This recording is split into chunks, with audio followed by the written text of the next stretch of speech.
안녕하세요, 페이스TV 시청자 여러분. 안녕하세요. 오늘은 소성형 정보에 대해서 알아보는 네. 시간. 이제 우리가 코 첫 수술이라고 해서 수술을 하는데 정말 많은 환자분들이 일단 기본적으로 필러 같은 거는 정말 그렇죠. 많이 맞고 오시고 필러나 이제 실을 넣는 시술들을 많이 하고 오세요. 실도 뭐 녹는 실도 있고 안 녹는 실도 있고 필러도 녹는 필러도 있고 그렇죠. 안 녹는 필러가 있는데 어쨌든 이런 시술들을 하고 오시는 경우가 굉장히 많은데 이 시술이 간단하고 뭐 이미디어트한 즉각적인 효과를 볼 수 있는 방법인 거는 사실이에요. 그래서 간단히 뭔가 코가 높아진 느낌이 난다 이런 거를 알 수 있는데 사실 이제 저희 같이 이제 코 성형 수술을 많이 하는 입장에서는 이것들이 수술장 안에서 조금 어려움을 유발하는 경우들이 있습니다. 이제 그런 것들이 어떤 게 있는지 한번 살펴볼게요. 네, 여기 사진 먼저 보실게요. 이게 뭐냐면 저희 환자분이셨는데 이게 해보신 경험이 있으시죠, 그죠? 굉장히 많죠. 네, 그래서 이게 뭐냐면 안 녹는 실을 이거는 뭐냐면 이 실 가닥이 보통 최소한 7가닥에서 10가닥 정도 넣으시더라고요. 맞아요. 넣는 게 이제 뭐 보통 통칭 뭐 하이코 미스코 이제 병원마다 부르는 이름이 워낙 달라가지고 뭐 저희 통칭 하이코로 부르겠습니다. 이럴 때 안 녹는 실을 여러 가닥을 넣어서 실의 부피로 여기 높이를 좀 세워주려고 넣은 위치가 여기거든요. 맞아요. 그러니까 콧대 높이를 확보하기 위해서 저희는 이제 보통 보형물을 사용해서 수술할 때는 보형물을 사용해서 콧대 높이를 올리게 되는데 이거는 이제 개방을 하고 수술을 해야지만 넣을 수 있는 거니까 간단하게 구멍을 뚫어서 실로써 계속 한 가닥, 두 가닥, 세 가닥, 네 가닥 넣어서 점점 부피를 채워주는 거예요. 그래서 콧대가 높아지는 효과를 얻으려고 하는 시술 같은데 사실 이게 수술할 때 보면은 약간 문제를 일으키는 게 있습니다. 그렇죠. 이게 일단 들어가 있으면 제일 첫 번째 문제가 피부를 굉장히 얇게 만들어요. 맞아요. 그래서 이제 어느 정도 경우가 있냐면 층이 되게 얕은 층에 들어가 있는 경우도 있어요. 네. 그래서 어느 정도냐면 피부를 잘못하다 뚫고 나오겠다. 맞아요. 이런 문제점이 있는 경우가 굉장히 많습니다. 그래서 이거를 뗄 때도 굉장히 피부 조직을 안 다치게 조심조심해서 맞아요. 제거를 해야 되는 게 첫 번째 원칙일 거고, 코 수술에서는 저는 일단 피부 조직이 정말 중요하다고 생각해요. 물론 그렇죠. 그게 피부 조직이 뭐냐면 저희는 수술을 하면서 피부 안쪽을 조작을 해서 코를 높이게 되는데 마지막에 이제 피부가 예쁘게 잘 포장이 돼야지 결국에 코가 예쁜 모양이 나와요. 근데 이런 녹는 실이나 뭐 이물질이 들어가 있는 경우에 피부가 울퉁불퉁 군데군데 그러니까 균일하지 않게 얇아지는 데가 생기고 혹은 또 흉터가 많이 코 안쪽에 이 이물질 주위로 캡슐이 되면서 두꺼워지는 데도 있어요. 그래서 피부 자체가 약간 울퉁불퉁한 형상을 만들게 되면 수술을 예쁘게 해놔도 나중에 이제 포장지 피부가 덮였을 때 매끈하게 덮이기가 좀 어려운 경우들이 있습니다. 그래서 1차적으로 그런 모양 만드는 게 좀 힘들 수 있고 이거 진짜 제가 하나하나 만져보고 빼고 만져보고 빼고 뭐 뺄 때도요 되게 겁나요. 솔직히 말씀드리면 이거 되게 조심해서 빼야 되는 게 피부를 딱 이게 돌기가 물고 있기 때문에 맞아. 잘못만 이게 거치게 빼면은 피부가 두두두 뜯깁니다. 맞아. 그럼 진짜 난리 나요. 진짜 큰 사고 나는 거고. 피부가 뜯기면서 진짜 얇아져요. 그죠. 진짜 얇아져서 피부가 죽을 것 같아. 네, 그래서 그런 진짜 경우가 겁나는 있어. 거예요. 여기가 피부가 죽으면 진짜 답이 없죠. 대학병원에서 하는 수술이잖아요. 이마 피판 수술. 그런 굉장히 수술이 커지기 때문에 피부 이식을 해야 될 수도 있고 그렇기 때문에. 실제로 이제 상담을 오셨는데 이런 녹지 않는 실을 넣고 그 넣은 구멍에서부터 이제 염증이 시작이 돼서 빨리 수술을 하지 않으면 이게 염증이 너무 퍼지겠다 싶은 경우가 있었어요. 그래서 그런 분은 제가 빠르게 수술을 해서 제거를 했는데 들어간 구멍이 정말 녹을 정도로 거기는 너무 얇아져 있어서 그 부분은 이제 진피 이식도 하고 이렇게 해서 피부를 재건하는 정도의 수술까지 했던 경우가 있습니다. 그래서 이런 거를 시술 받으실 때는 조금 한 번쯤 고민을 해보시는 게 어떨까. 그리고 두 번째는 뭐냐면 이거 자체가 들어가 있으면서 문제를 만드는 경우가 이게 많이 삐뚤어집니다. 이게 무슨 말씀이냐면 실리콘을 이렇게 제가 깎아가지고 콧대 위에 이렇게 위치를 시키게 하지만 이 실이 들어가는 위치 자체를 바로 올리지는 못하세요. 맞아요. 그래서 제 환자분들 중에도 이런 실수를 받고 실이 상당히 삐뚤어져 보인다 그런 경우도 굉장히 많거든요. 그래서 요거 같은 경우는 굉장히 수술이 뭐라 해야 될까 좀 어려워집니다. 난이도가 수술이. 좀 올라가죠. 올라갑니다. 이게 어디 있던 거냐면요. 고생했겠는데? 이거는 뭐냐면 이제 아까 그 길게 낚싯바늘처럼 돼 있는 거는 콧대 높이를 세워주려고 있는 거고, 이건 코끝. 코끝에 이렇게 뭔가 이게 펀칭처럼 타타타타타 나오나 봐요. 이게 엄청 많이 들어가요. 그래서 이게 실타래처럼 나옵니다. 근데 이거를 또 제거를 안 하면 울퉁불퉁해지고, 모양이 안 예뻐요. 또 제거를 하면 피부가 되게 얇아져 있습니다. 맞아요. 그래서 높이를 높이는데도 문제가 생기고 모양을 만들 때도 많이 저희가 애로사항을 겪기 때문에 이런 건 조금 안 녹는 실 같은 경우는 좀 신중하게 좀 접근을 해주셨으면 좋겠어요. 만약에 시술을 받으실 거면 그냥 녹는 실 정도로 한두 번 정도, 그것도 너무 자주 하시면 안 돼요. 맞아요. 그래서 녹는 실 같은 경우는 저희가 열고 수술해서 들어가 보면은 이게 빳빳하게 서 있는 게 아니고 약간 섬유화 조직처럼 흐물흐물한 흉터 조직처럼 이렇게 흐물흐물하게 돼 있어서 그걸 저희가 제거를 하기도 용이하고.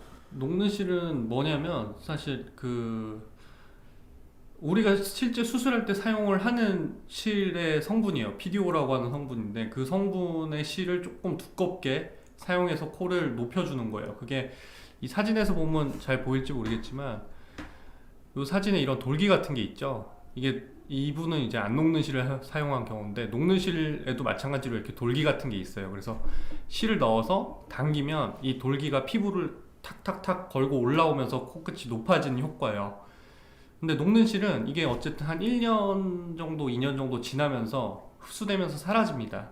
그리고 그 주변만 약간 섬유 조직 같은 걸로 남기 때문에 수술할 때 사실 그렇게 어렵진 않아요. 그렇죠. 네, 근데 이것도 이게 녹아서 없어지면 또 효과가 떨어지기 때문에 이 녹는 실 시술을 여러 번 하시는 분들이 많이 계세요. 그런 분들 같은 경우는 이 섬유화된 조직이 한 번 되고 두 번 되고 세 번 되고 여러 번 쌓이다 보니까 이거 역시 수술할 때 조금 어려움이 생기는 경우가 있습니다. 그런 경우는 저 같은 경우는 원래 있던 코 연골 자체가 많이 약해져 있는 경우가 굉장히 많아요. 그래서 그런 경우는 조금 자제를 해주시면 좋겠고, 만약에 실을 하실 거다 그럼 녹는 실을 하는 거를 좀 권장드리. 저는 그게 나을 것 같아요.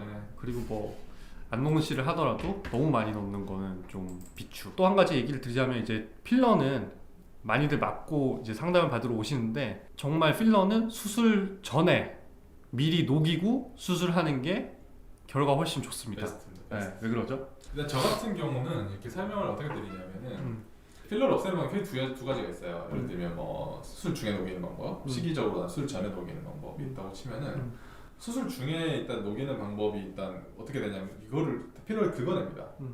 긁어내기 때문에 이 긁어내는 것 자체도 피부에 데미지예요. 맞아요. 제한자들한테 어떻게 설명드리냐면, 물론 수술 전에 따끔하고 좀 아프지만은 이거를 긁어낸 피부에 데미지가 되면은 그것 또한 나중에 더 부을고 회복도 더 늦어지고 그런 가능성이 있고, 두 번째는 이 필러 자체를 이제 수술장에서 만약에 이제 주사로 녹이면 안 되냐라는 질문인데, 그러면 여기 피부 자체가 되게 유들유들해집니다. 맞아요. 엄청 유들유들해져가지고 쉽게 말하면 우리가 흔히 말하는 우리가 못 쓰는 그런 라인 잘 안 보이지. 그렇지. 라인 자체가 굉장히 라인 잡기가 애매합니다. 뭐냐면 이제 우리는 피부를 만져보면 이게 탄력이 있잖아요. 그렇죠. 근데 수술장에서 그 필러가 있는 채로 필러를 제거하고 들어가면 박리를 하는 순간 그 뭔가 약간 젤 같은데 안에 이렇게 알갱이가 보이는 그런 젤이 후루룩 쏟아져 나와요. 쏟아져 나오면서 이게 다 나오는 게 아니고 피부층 사이사이에 계속 아직 여전히 껴 있어요.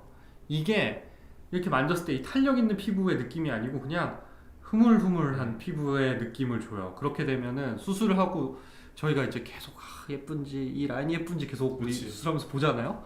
보는데 그 모양이 안 보여요. 제한자들 같은 경우는 아주 극소량의 필러가 맞으신 분이 아니라면은 시간적 여유가 괜찮으시다면 미리 녹이고 하는 게 들어가는 게 결과가 더 좋을 가능성이 높아집니다. 그렇죠. 네. 근데 이런 궁금증도 있단 말이에요. 실을 하시는 의사 선생님께서 이걸 제거를 할 수 있을까? 제거를 하려면 어쨌든 이거는 개방을 해야 되는데 네. 이거를 개방을 한 번이라도 해보셨던 원장님께서는 이런 거 잘 안 하실 것 같거든요. 제가 봤을 때는. 사실 이게 제거할 일이 엄청 많은 시술을 받는 사람 중에서 이걸 제거할 정도의 문제가 생기는 확률은 굉장히 적을 거예요. 근데 그런 적은 확률의 환자들이 이제 저희한테 와서 저희는 어쨌든 코 수술 많이 하는 입장이기 때문에 그런 분들이 저희는 많이 보여요. 이것 때문에 문제가 생기는 경우 혹은 뭐 모양이 별로인 경우가 많이 오시기 때문에 그런 걸 보는 입장에서는 아무래도 조금 저는 안 하시는 게 좋지 않을까 이런 생각이 듭니다. 시술을 네. 하실 거면은 콧대는 HA 필러 하시고 코끝에 녹는실 정도로 이제 모양을 조금 잡아가시면서 그리고 이것도 괜찮습니다. 콧볼에 보톡스 넣는 것도 괜찮아요. 맞아. 그거는 그거 괜찮으니까 안 녹는실을 하시면은 조금 제가 봤을 때는 그렇게 추천드리는 방법은 저는 만약에 가족들이 한다 그러면 저는 절대 하지 말라고 그러긴 할 거예요. 내 주변 친구들한테도 나는 실도 절대 하지 말라고 그러긴 할 거예요. 근데. 실 같은 경우도 진짜 효과가 많이 가시는 분도 계시겠지만 그렇게까지 오래 안 가는 것도 그게 또 장점일 수도 있어. 장점이니까. 맞아.